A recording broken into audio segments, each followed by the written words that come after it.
Kisah cinta yang penuh dengan perjuangan. Inilah dia, Datuk Museng dan Maipa Deapati. Kisah cinta Romeo and Juliet versi Sulawesi Selatan.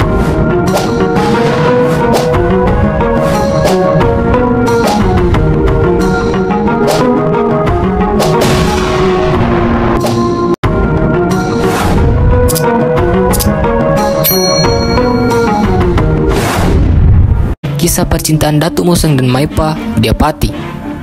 Kisah cinta dan mengharukan antara Datuk Museng dan Maipa Deapati ini berangkat dari cerita rakyat yang sangat populer di kalangan masyarakat Makassar yang dituturkan oleh orang-orang tua kepada anak cucu mereka agar mereka dapat memetik hikmah dari pendidikan, perjuangan, dan kesetiaan. Begitu hebatnya cerita antara Datuk Museng, putra bangsawan kerajaan Goa, dan Maipa Deapati, putri bangsawan kerajaan Sumbawa, di dalam benak orang-orang Makassar, sehingga kemudian nama dari kedua tokoh legendaris ini diabadikan sebagai nama jalan di kota Makassar. Nama jalan itu seakan sengaja dibuat berdampingan saling berdekatan, seakan-akan pemerintah kota Makassar turut merestui hubungan percintaan abadi mereka berdua. Jalan Maipa berada di sisi kanan Hotel Imperial Arya Duta Makassar. Pada ujung barat jalan Datuk Museng terdapat situs makam dengan dua nisan kayu yang bersanding kukuh, yang konon katanya itulah makam kedua pasangan cinta ini dimakamkan, Datuk Museng dan kekasihnya Maipa Deapati.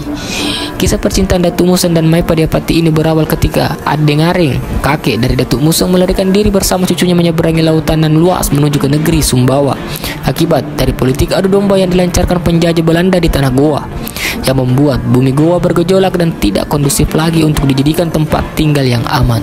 Di Pulau Sumbawa itulah akhirnya Datuk Museng tumbuh menjadi seorang yang dewasa dan bertemu dengan Maipa Deapati di sebuah rumah pengajian bernama Balai Mampewa.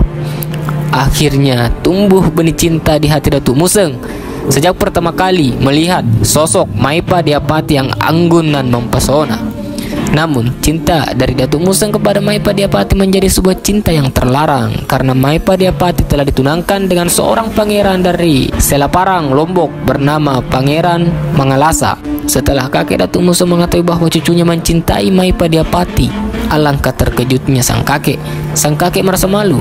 Ia menganggap cucunya hanyalah sebongkah emas yang telah dikotori oleh lumpur, sedangkan Maipa Deapati adalah putri seorang bangsawan bak sebongkah mutiara yang belum tersentuh dan tidak pantas disunting Datuk Museng. Datuk Museng mengetahui bahwa cintanya kepada Maipa Deapati terhalang oleh tembok yang kokoh, maka atas anjuran sang kakek berangkatlah Datuk Museng ke tanah suci Mekah untuk berguru. Selepas mendapatkan ilmu di tanah rantau, maka Datuk Museng pulang kembali ke Sumbawa dengan membawa rindu membara kepada Maipa Deapati.